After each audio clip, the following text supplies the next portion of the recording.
Are 2 more days until Nevada's eviction moratorium is set to expire, but the one on the federal level is still in effect. Thanks for joining us live on TV, Apple TV, or wherever you're streaming us this evening. I'm Trisha Keene. And I'm Todd Quinones. For those of you right now facing eviction, of course, the big question tonight is, will you be able to stay inside your home? And 13 Action News reporter Jeremy Chen is live with what you need to know. Jeremy.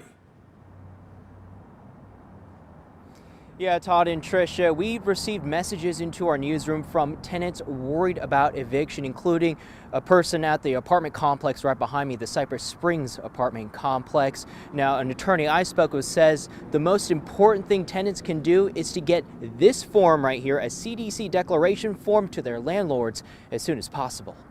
It really has been emotionally taxing, it's been really frustrating. Kimberly Cummings has lived at the Cypress Springs apartments for about a year and a half. She's trying to work with the management at her complex. Back in March, as the pandemic began, she lost her job. She says she received a notice to leave her apartment when the state eviction moratorium expires. They first stated that I could do a partial payment, about $200 a month.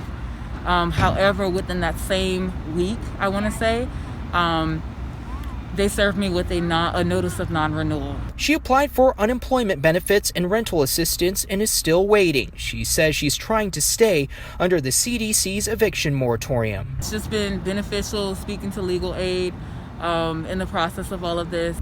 Jim Birchtold with the Legal Aid Center of Southern Nevada says the CDC's eviction moratorium applies to any tenant who's trying to work with their landlords in good faith and are unable to pay because of a loss of income or medical bills. He says only certain evictions are allowed under the order. There are 5 types of evictions that are specifically allowed under the order, and they basically equate to nuisance evictions and breach of contract eviction. Birchtold says in order for tenants to be covered, they need to fill out this CDC declaration form and give it to their landlords. They also need to file it in court if the eviction process has started. During that time period, you can go down to the court and you can file something with the court, and you can attach a copy of that CDC declaration to let the court know that this is an issue in the case. Cummings says she plans on filing the paperwork and wants to make sure she and her 2 daughters are able to stay home. Simply keep a roof over my family's head. That's been the goal throughout this entire, the entirety of all of this. That's been my goal. Now, we did reach out to the apartment complex for comment, but did not hear back by deadline. And again, as a reminder, the state eviction moratorium ends this Thursday. However, the federal moratorium, the CDC one, ends at the end of the year. So just keep that in mind again as a reminder. Now, we do have a link to this particular form right here, the CDC declaration form. That's available on our website at ktnv.com. Jeremy Chen, 13 Action News. Yeah,